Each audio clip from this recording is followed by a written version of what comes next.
You walk back to the spot where you left it, and it's simply not there. No note on the ground, no obvious explanation, just an empty stretch of curb where your car used to be.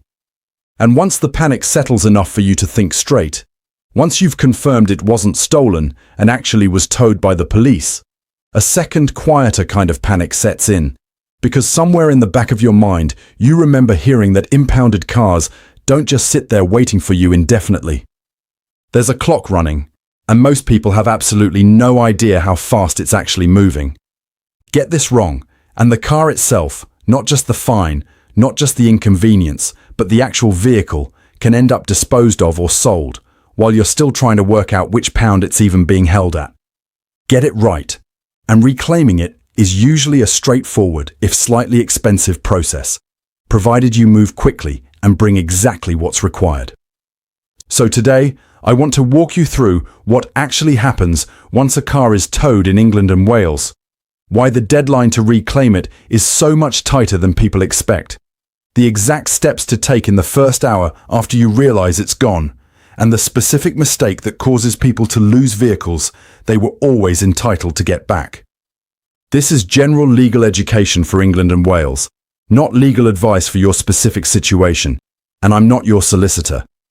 Every police force area sets out its own precise deadlines and procedures for vehicle recovery, and while the broad shape is similar everywhere, the exact number of days, the exact fees, and the exact pound locations vary from force to force, so the very first thing to do, always, is find and read the specific notice or letter for your situation, rather than assuming a number you half remember from somewhere online. Let's start with why a car actually gets towed in the first place, because the reason matters enormously for what happens next. Vehicles are most commonly seized for being driven without valid insurance, for being driven by someone without a valid license for that category of vehicle, for having no valid tax, or in some cases for being used in a way that's causing a genuine nuisance or antisocial behavior on the road. Each of these has a slightly different reclaim process attached to it, which is exactly why the specific notice you're given, whether it's handed to you at the roadside or arrives by post afterward, is the document that actually governs your situation, not a general rule you saw in a video somewhere, including this one. Here's the part that catches almost everyone off guard, and it's the entire reason this deadline exists at all. Vehicle pounds are not free, unlimited storage facilities. They're commercial operations charging by the day, and the police service itself has a genuine practical interest in not accumulating an endless backlog of unclaimed vehicles taking up space indefinitely. Because of that, most force areas set a reclaim window measured in days, often somewhere in the region of a week to 2 weeks, depending on the force and the reason for seizure, after which, if you simply haven't come forward, the vehicle can be disposed of or sold. And once that's happened, it genuinely cannot be undone by explaining afterward that you were busy, that you didn't see the letter, or that you assumed you had more time. This is exactly the trap underneath the whole situation. The shock of discovering your car is gone naturally makes people want to slow down, to research thoroughly, to work out every detail before they act, gather the right documents, sort out insurance if that's the underlying issue, maybe wait for payday if there's a fee involved. That instinct to prepare properly before acting feels responsible, and in almost any other situation it would be. Here, it's exactly backwards, because the clock started the moment the vehicle was seized, not the moment you feel ready to deal with it. And every single day spent preparing is a day of storage charges accumulating, and a day closer to the point where the vehicle simply isn't recoverable anymore, regardless of how ready you eventually become. So let's talk about the wrong response, because I've seen this pattern constantly. The overwhelmed version of this goes like this. Someone discovers their car's been towed, feels a wave of dread about the cost and the hassle, and puts off dealing with it for a few days, maybe a week, telling themselves they'll sort it once they've got the money together, once they've found the right documents, once things calm down a bit. Every one of those days is quietly ticking against a deadline they never actually checked. By the time they do get around to calling, sometimes the vehicle has already been disposed of, and there is very little that can be done about it after that point, regardless of how genuine the delay was or how sympathetic the underlying reason for it might be. There's a different mistake too. Someone who panics and rushes straight to the pound without first confirming the specific documents required, gets turned away for missing something like proof of insurance or the right identification, and loses another day or two in the process of going back and gathering what was needed in the first place. Here is the calm, correct sequence, and I want you to hold on to it as a set of ordered steps, because the order genuinely matters here. First, the moment you realize your vehicle has been towed, find the seizure notice if one was left at the scene, or contact the police force for the area the vehicle was taken from directly and ask specifically which pound it's being held at and what the reclaim deadline actually is for your situation. Don't estimate this. Don't assume it matches a number you heard somewhere. Get the actual figure that applies to you. Second, ask exactly what documents and payments will be required, because this varies depending on why the vehicle was seized. Valid insurance if that was the issue, a valid license if that was the issue, proof you're the registered keeper, and the specific statutory fees involved. Third, go, as soon as you reasonably can, with everything confirmed and gathered, rather than turning up with some of what's needed and hoping the rest can be sorted out on the spot. Let me be completely clear about something important here, because this genuinely trips people up. If the underlying reason your vehicle was seized was that it wasn't insured, you generally cannot simply turn up at the pound and reclaim it. You first need to actually get valid insurance in place for the vehicle before the pound will release it to you, sometimes alongside a separate deposit or surety fee that itself has its own, often shorter, reclaim window if you want it back once everything's sorted. This means the very first phone call you make, before you even think about traveling to a pound, should be to sort out insurance if that's what caused the seizure, because turning up without it accomplishes nothing except losing another day.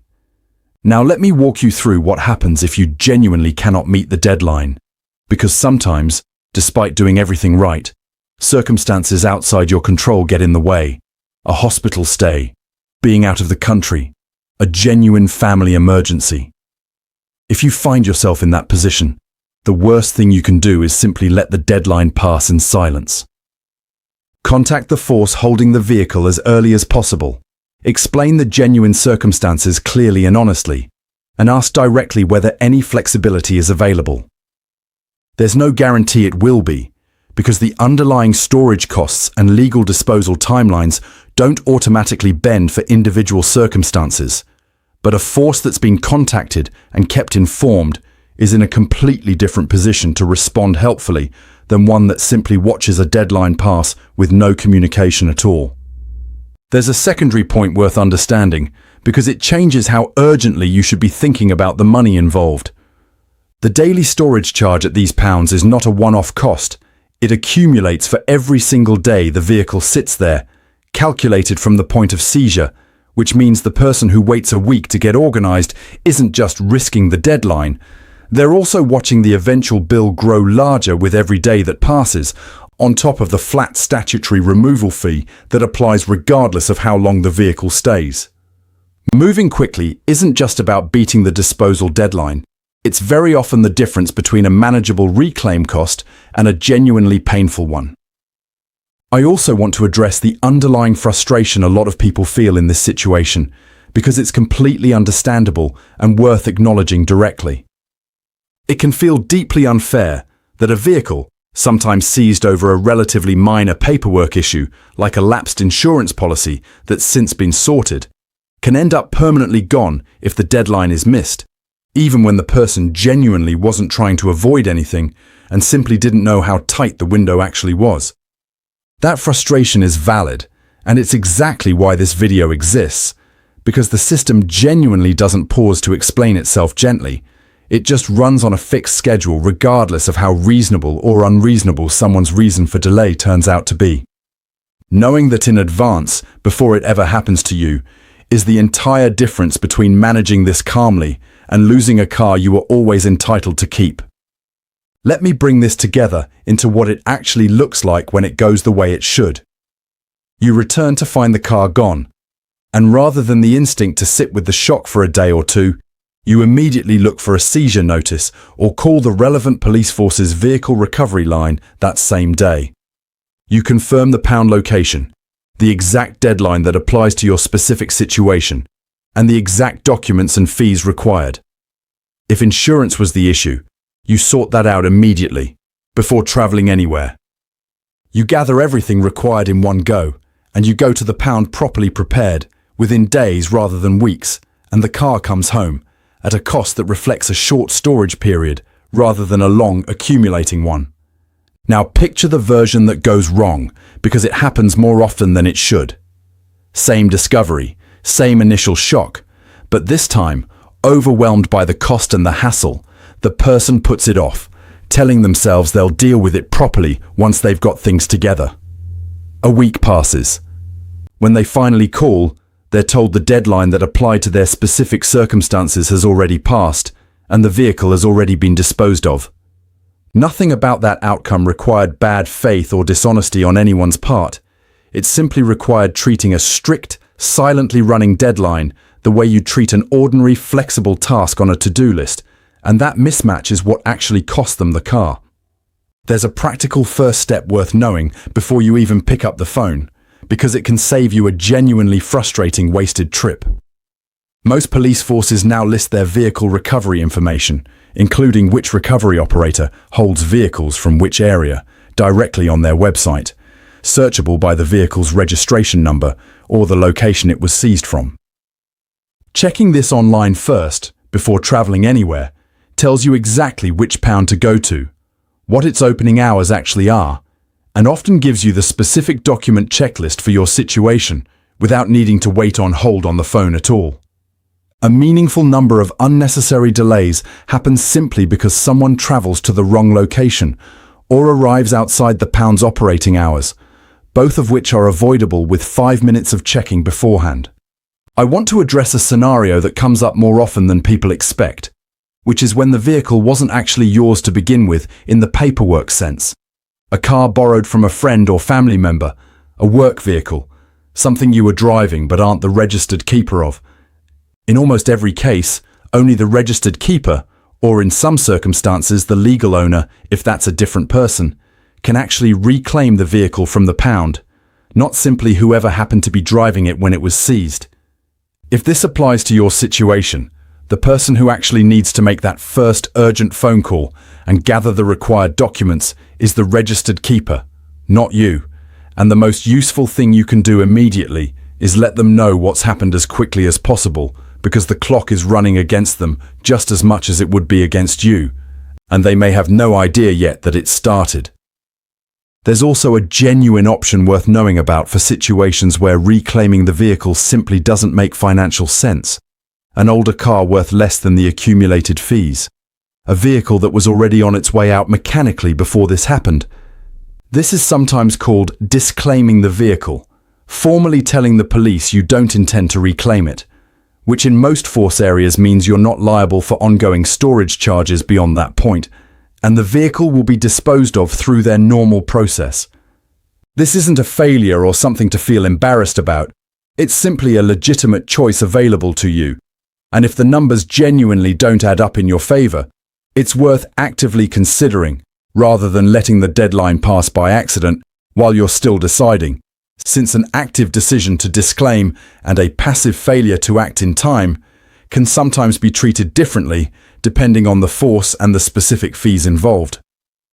One more detail worth understanding, because it affects how you plan the actual collection day itself.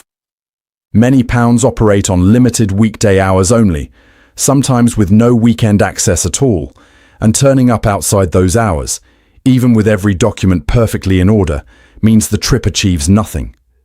If you're relying on a recovery operator or a friend with a trailer to help bring the vehicle home once it's released, coordinating that in advance, once you know the exact collection window, saves you from the frustrating situation of having the paperwork sorted but no way to actually move the car once you're standing there with the keys in your hand. Let me also touch on something that sits slightly outside the immediate reclaim process but matters just as much afterward, which is what to do if you genuinely believe the seizure itself was wrong, insurance you actually did have, but that hadn't updated in the system yet. A license category confusion, a case of mistaken identity about who was actually driving. If you believe the underlying seizure was mistaken, the reclaim deadline still applies regardless, and this is worth saying plainly because it catches people out. You do not get extra time to reclaim the vehicle just because you intend to dispute the reason it was taken. The two processes run separately. Get the car back first, within the deadline that applies to you, using whatever documents are required, and pursue any dispute about the underlying reason for seizure as a completely separate matter afterward, through a formal complaint or, where appropriate, legal advice, rather than letting a genuine grievance about fairness cost you the vehicle itself while you wait for it to be resolved. Keeping a proper record from the very first phone call helps enormously here too. The date and time you were told about the seizure, the name of whoever you spoke to, the specific deadline and pound location you were given, and copies of every document you submit when reclaiming the vehicle. This isn't about distrust. It's simply sensible practice any time you're dealing with a process that has a hard deadline and a genuine cost attached. Because if any confusion arises later about what you were told or when, having your own clear record sitting ready removes any doubt about what actually happened and when you actually acted. I want to close by being honest about the emotional weight of this particular situation, because it's easy to focus purely on the procedure and forget how genuinely stressful this moment actually feels. A car isn't just transport for most people. It's how they get to work, how they collect their children, sometimes the one significant asset they own outright. Finding it simply gone, with no obvious explanation in that first confused moment, understandably triggers a real spike of anxiety. And that anxiety is exactly what makes the instinct to freeze, to put it off for a day or two while you process the shock, feel so natural. The entire purpose of everything we've just walked through is to give you a clear, calm sequence to move through immediately. Precisely because that first hour, acted on decisively rather than absorbed in shock, is very often the difference between a stressful but solvable situation and one that genuinely can't be undone. One final practical note, because it comes up surprisingly often and catches people at exactly the wrong moment. If your vehicle contains anything valuable, medication, work equipment, personal documents, most forces will let you retrieve personal property from an impounded vehicle even before you're in a position to reclaim the vehicle itself, usually with proof of ownership and sometimes a small window of notice. If there's something time-sensitive inside the car, medication you need daily, work tools you need for tomorrow's job, it's always worth asking about this separately and immediately, rather than assuming you have to wait until the full reclaim process is complete just to retrieve items sitting inside it.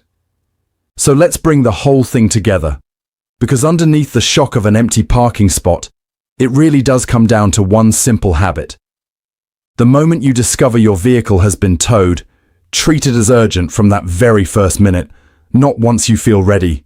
Find out the specific deadline and requirements that apply to your exact situation directly from the force involved, rather than assuming a number from somewhere else. Sort out whatever underlying issue caused the seizure, insurance most commonly, before you travel anywhere.